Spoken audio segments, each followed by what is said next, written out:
show, healthy cooking, food, gourmet cooking. Hi everyone, welcome back to my channel, healthy gourmet cooking. Hi everyone, welcome back to gourmet cooking, healthy foods within reach. Today we're going to be making pan con tomate. So let's go through the ingredients real quick. So we have a loaf of bread. This is more like half a loaf, but it's dependent on how much you're making. And we have some pink sea salt, Himalayan sea salt. We have some tomatoes here, so it really depends on the size of your tomatoes. As you can see, these ones are rather small. The recipe that I have up says to use beefsteak tomatoes. It's really a preference on flavor and what's available at the time. So these ones that are smaller tend to be sweeter, so I think they're a good bet for pan con tomate. As well, we have our garlic here. You need 2 cloves of that.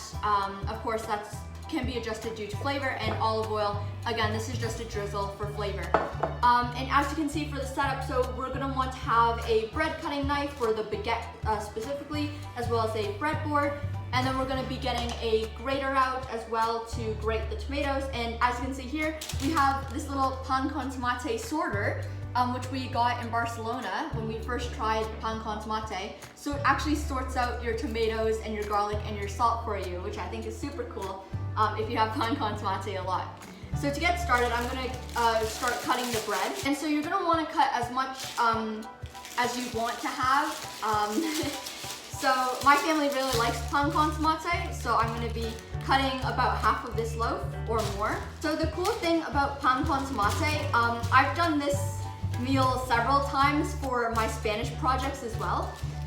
And so I know a bit of the history behind it. So pretty much back in Spain, when ingredients were not as accessible for the people of Spain that didn't have as much money, all they could purchase was day-old bread, week-old bread, and they had some salt because salt was cheap, as well as some old tomatoes. And I think the old part for everything is very important because it also adds to the flavor. Of course, these are all fresh because this is like the modern style of pan con tomate, but like the old tomatoes would taste, they'd actually taste pretty good on the bread.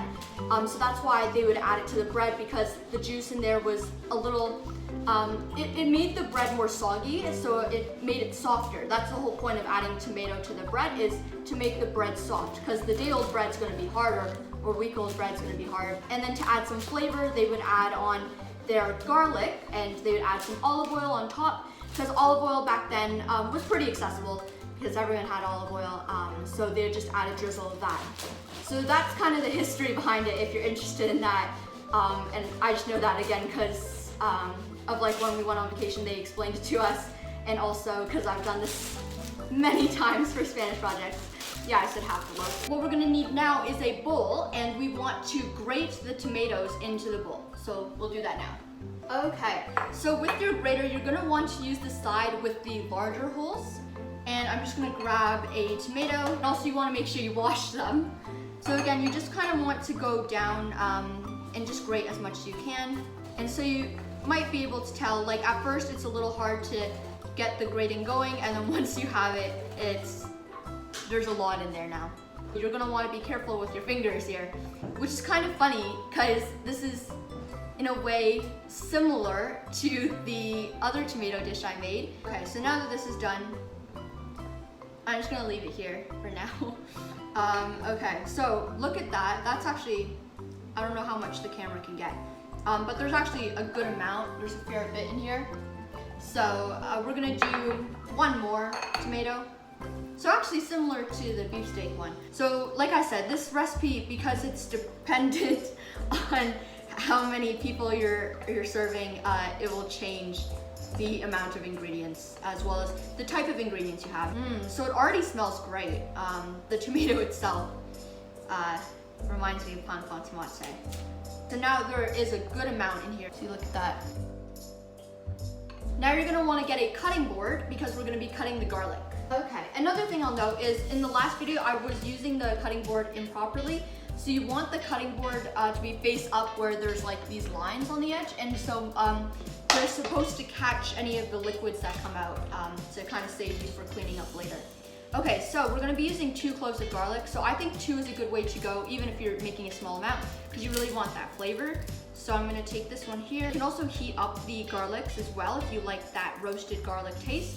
And it can also act as a spread. Okay, so now that this is done, we have our whole garlic here. So what you're gonna wanna do is, I did already cut off a larger amount, so there's a bigger area on the garlic. So you're gonna want to take your first piece of bread and you're just going to want to rub the garlic in. And so you might think like this is doing nothing. It is doing a fair amount. So all of the garlic oils, the flavor is going to end up on the bread. So I noticed like, depending on how much of a garlic taste you want, 1, 2, 3 rubs will do a fair amount. And then if you like a lot of garlic like me, then you can just endlessly keep rubbing the bread with the garlic.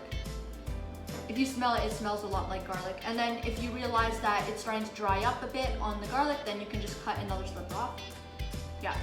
Yeah, there's definitely garlic there. And then another thing, so my mom noted that these garlics are a little younger, so that's why like roasting younger garlics can get the flavor out better, but I think this does a great job. There we go. Okay, and so we'll move on to the next bread. Okay, smell test is always the best way to go if you're uncertain about how much garlic ended up on the bread. We're going to want to bring this back into play. So now that we have all of our bread, these ones over here are done, and I'll save those ones for later. Take your tomato, kind of just shake it off a bit. You want to get yourself a spoon and stir it up in the center like this. It's going to be sweeter. That's what you're aiming for. And I'm just gonna take a spoon and do my best to add it on without spilling over. That's perfect. So 1 tablespoon really does it well. And I'm gonna line these 3 now.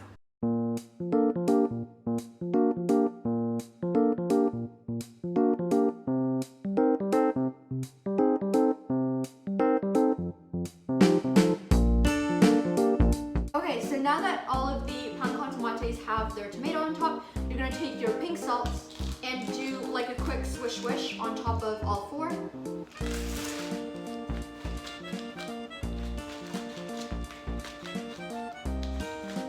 Okay. And now that we're done with that, we're going to do a quick olive oil drizzle.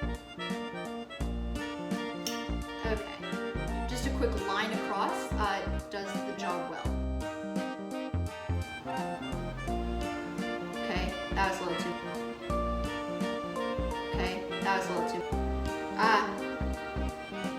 Okay, I'm just gonna spread this around there. There we go. So there's the 4 pan con tomates, and so you can see we have the different layers. So you can almost see the olive oil on top. So I'm gonna try the first one and make sure it's not poison. Okay, so let's try it out. I'll try the more heavily olive oil one because that was the mess up. Definitely has a kick.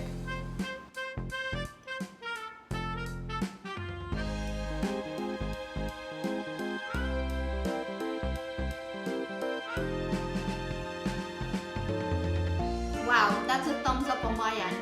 So this is definitely a meal you should try out. I give this definitely a 10 out of 10. Padre, do you want to try one? It's a little oily. I messed up on those ones. So yeah, there you have it. So not just me this time that likes it, everyone likes it. So be sure to try out this recipe, and you can also comment down below how you enjoyed it. Good, yeah? There you go. That's yum in my books. Be sure to hit that subscribe button and give this meal a big thumbs up. And comment down below what other recipes you'd like me to cook.